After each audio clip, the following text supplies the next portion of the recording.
नमस्कार गाइस, मैं हूं कॉमिकर और आज के इस वीडियो में हम ये जानेंगे कि मून नाइट के एपिसोड 1 में दिखाया गया ये स्कैरेब आखिर इतना इम्पोर्टेंट क्यों है एंड इसके पीछे ऐसा कौन सा राज है जिसे पाने के लिए आर्थर हैरो पड़ा है। ऑल्सो हम ये भी जानेंगे कि इसका और कैंग द कॉन्करर का क्या कनेक्शन है। अब सबसे पहले तो हम ये समझ लेते हैं कि ये स्कैरेब आखिर होता क्या है। तो स्कैरेब बेसिकली इजिप्शियन कल्चर में पाया जाने वाला एक बीटल शेप जेम होता है जो कुछ स्पेसिफिक चीजें रिप्रेजेंट करता है।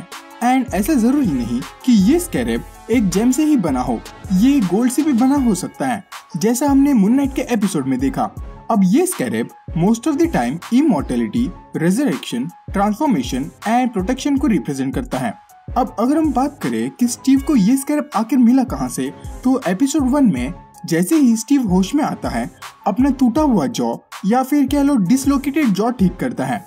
अब ऐसा तभी हो सकता है जब किसी ने तुम्हें जोरदार पंच मारा हो, लेकिन जब स्टीव होश में आता है तब उसके आसपास कोई भी नहीं होता सिवाय इन 2 कल्ट मेंबर्स के जो उसे इस कासल के विंडो से देखते हैं।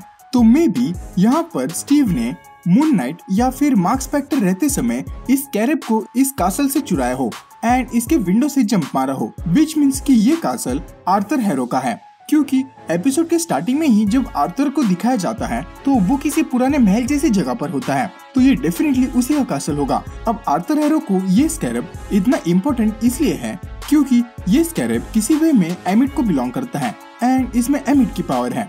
एज मैंने पहले ही बताया है कि स्कैरेब बेसिकली रेजरेक्शन और इमॉर्टैलिटी को रिप्रेजेंट करता है, तो इसका और आर्थर हैरो के पावर्स का कोई ना कोई कनेक्शन जरूर होगा। क्योंकि आर्थर हैरो जिस तरह से लोगों की सोल्स को उनके बॉडी से चुरा लेता है तो उसका डेफिनेटली इसके साथ कुछ ना कुछ चक्कर तो जरूर होना चाहिए। वेयरएज अगर हम बात करें कि ये स्कैरेब मून नाइट और खोंशू को क्यों चाहिए, तो मे बी ऐसा पॉसिबल है कि ये स्कैरेब किसी एक बहुत ही important yet powerful magical ritual का पार्ट हो जिसे आर्थर हैरो और एमिट पूरा करना चाहते हैं ताकि वो पूरे ह्यूमैनिटी पर अपना लाइफ और डेथ का कंट्रोल बनाए रख सके। और ये मैं इसलिए कह रहा हूँ क्योंकि हमने मून नाइट के ट्रेलर में आर्थर हैरो और उसके कल्ट ग्रुप को किसी को रेजरेक्ट करने की कोशिश करते हुए देख सकते हैं। एंड जिस तरह से इन्होंने ये ड्रेसेस पहने हैं तो ये पॉसिबल है कि ये लोग यहाँ पर एमिट को ही रेजरेक्ट कर रहे हैं, जिसकी वजह से मून नाइट और खोंशू दोनों ही इस स्कैरेब के पीछे पड़े हैं ताकि वो उन्हें एमिट को जिंदा करने से रोक सके। अब ये पूरी स्टोरी और उसके स्पेकुलेशन इस सीरीज के ऊपर और इसके ट्रेलर्स के ऊपर बेस्ड है, लेकिन इसके अलावा भी एक और ऐसी दिमाग हिलाने वाली थ्योरी है जो हमें कैंग और टाइम ट्रेवल से कनेक्ट करती है। तो इस थ्योरी के अकॉर्डिंग इस स्कैरेब के पीछे कैंग द कॉन्करर का हाथ है और आर्थर हैरो और उसके कल्ट ग्रुप वाले उन्हें भी Kang the conqueror he manipulate कर रहा है।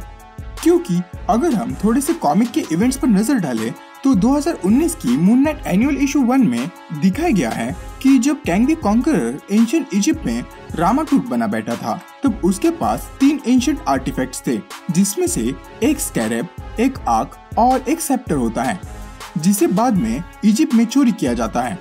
लेकिन कैंग इनमें से 2 आर्टिफैक्ट्स को बहुत ही जल्दी फिर से एक्वायर कर लेता है, जिनमें से एक आर्क और एक सेप्टर होता है, लेकिन वो स्कैरेब को एक्वायर नहीं कर पाता एज उसे most of the time moon night protect करता है क्योंकि स्कैरेब में टाइम रिफ्ट्स क्रिएट करने की पावर थी। टाइम रिफ्ट्स मतलब सॉर्ट ऑफ टाइम और स्पेस में छेद करके उससे एक लोकेशन से दूसरे लोकेशन पर या फिर एक टाइम से दूसरे टाइम में ट्रेवल करने की पावर थी।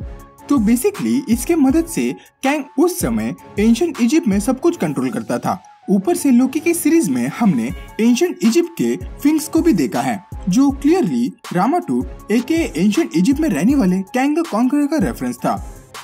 तो आपको क्या लगता है, क्या इस सब के पीछे कैंग द कॉन्करर का हाथ है एंड क्या इसमें कैंग द कॉन्करर इन्वॉल्व है? मुझे कमेंट्स में जरूर बता देना।